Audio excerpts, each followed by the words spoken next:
So what are the three major players or divisions that affect the operating economics? They're obvious, but these are three critical things. They're the pilots, the mechanics, and the airplane itself. If any of these three divisions are not in harmony, it will break your P&L. This is very much like a three-legged stool.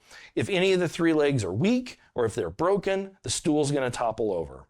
If the pilots are unavailable, not professional, lack confidence, the plane's not going to fly and the trip's not going to get accomplished.